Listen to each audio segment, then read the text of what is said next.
Yeah. Okay. So let me think. Thank you. I couldn't have done that without you. Yeah. No. It's good. Together. It's good. Think about what would be the most helpful here.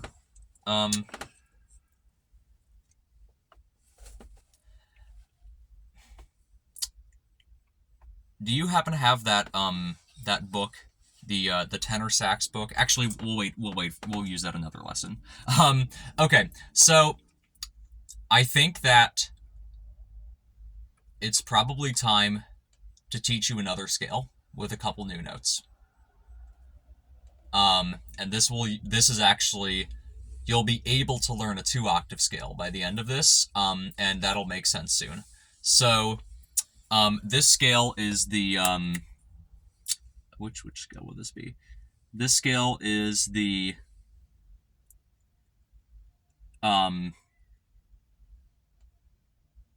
the F concert scale. That doesn't mean very much, but it's a scale that starts on D.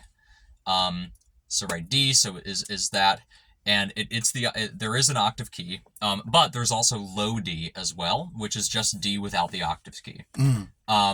So the nice thing is you know most of the normal notes kind of already, because it's just, you know, the octave key that makes the difference between what octave they're in.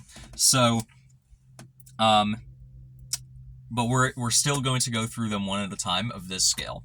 So the scale starts on low D, which is like high D except without the octave key, right? So it's fingers 1, 2, and 3 of the left hand, and 1, 2, and 3 of the right hand. Correct. Real clear for me there. Yeah. Thank you. Yeah, of course. And no octave key. And no octave key. Because it's low D. Right. So, and then it'll be D, E.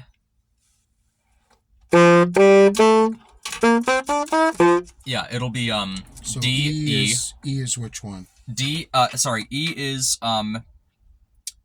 3 of the first hand and just the 2 of the second hand. Yep, that's E.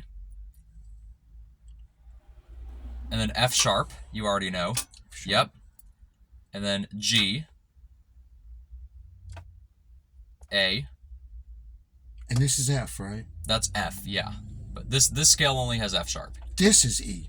That's E, yes. And this is F sharp. That's F sharp, yes. Okay, and then confusing. Yeah, it'll become easier though. This is G. G. A. B. B. C sharp. C sharp. Look, ma, no hands. C sharp. C sharp. Yep, C sharp is no hands at all. Right. And then up to high D, which is D with the octave key. Okay, let me give it a try. Yeah. All right. Let me just try it. Yeah, see yeah. if I can pull off what you just said. Okay, so low D. Low D. Yep. E. F sharp. Yep. Should be F there, shouldn't it? No, not for this scale. Okay. G. A. B. C sharp. High D.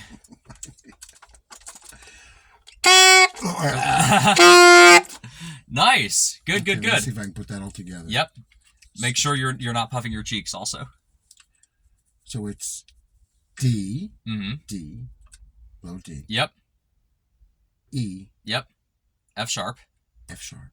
G. G. A. A.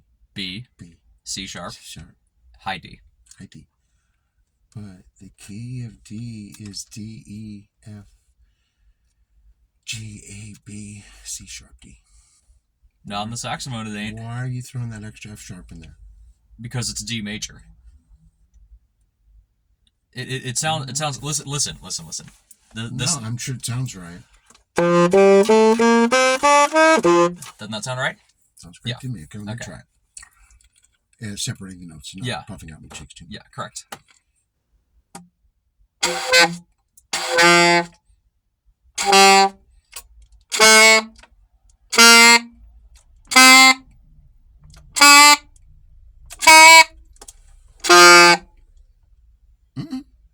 Was that it? Yeah, pretty close.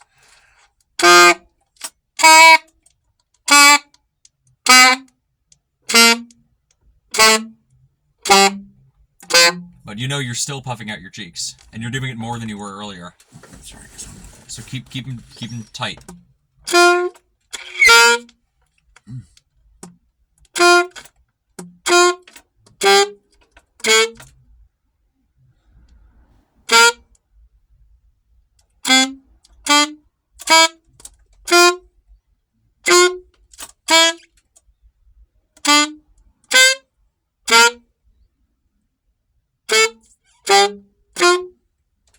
Okay, better.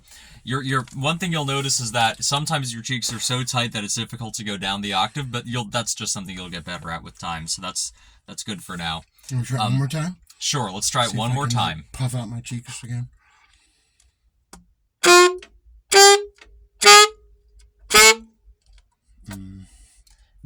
Maybe a little looser so you're hitting those lower notes.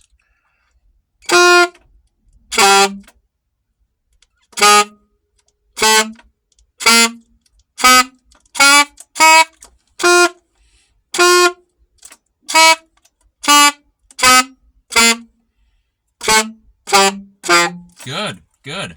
Okay. I'll work on the cheeks. Yeah. Hey, it's a good start. So now I have to puff them out a little, or I just can't do it. Oh no, I understand. Obviously, I don't want to There's go a balance. fully Louis Armstrong on Dizzy Gillespie, right? Dizzy Gillespie. Yeah. Of course. Yeah. There's a balance. There's a balance for sure. And hey, it's something you'll get better at as you practice. And as I watch other saxophone players on TV, they do it a little. They hold their cheeks in. They puff them out a little bit. It depends on who you're talking They're good about. enough that they know how to break the rules and when. But for beginners, you don't puff them out. Okay. If you think that's enough for tonight, it's kind of awkward here in the van, I understand. Sure. Yeah. If you want to kind of cut it short, I feel pretty good. Okay. We went over enough stuff. Yeah. I'll try and see if I can figure this out on my own. So I was actually gonna say, next week we can spend time on learning sheet music. And I will prepare. That helps a lot. Yeah. And I will prepare. What will I prepare? I will prepare some basic melodies written in sheet music for the alto saxophone, including scales. I'm not sure what these little notations are. Those are the fingering chart. So if you look at it, one, what's that one there? And let me show you. Oh, I know what that one is. Let me show you. It's tricky. We can go over this in a future lesson, but let's just do G as an example here. So G, right, is the first three on the left hand and then none. So you can see the three. So you can see the three in the left hand here are black, which means you're pressing them down, and then nothing else, right? These, and that means you don't hit that one. That's the octave empty. key. Yeah, but it's blank, so you don't hit it. Correct. Yeah. Right. Where right here, then they want you to. Yeah. And that's the octave key. That is correct. And then there's some other ones on there. Yeah, there's some other ones. We'll get to the other ones. But I know that this little round one that looks like it's a little round one. It's divided these in two. half, Yeah, it's these two at the bottom. These two. That's correct. Yeah. Yeah. Exactly. So in these ones and all these diagrams, they're showing that one as being blank. But at some point they might want you to hit. Right. On some of the lowest notes. Yeah, but I don't. So like a low C here. Oh yeah, here's one. Yep. Here's one. That's that one right there. That's a D sharp. Yep. And the rest of them, I don't see them, but I understand how to read this. Yeah. No, I totally got it. Yeah, it's pretty intuitive. And then the thing is that it's also showing me here is where they come on the sheet music, right? Exactly. And that's all the treble clef. So yeah. So let me just turn off the lights. What I will do for next down time. My battery. What I will do for next time is the following. I will prepare sheet music of the actual B flat and F concert scales, as well as some simple melodies on both scales. And then we'll get you to the point where you'll be able to read that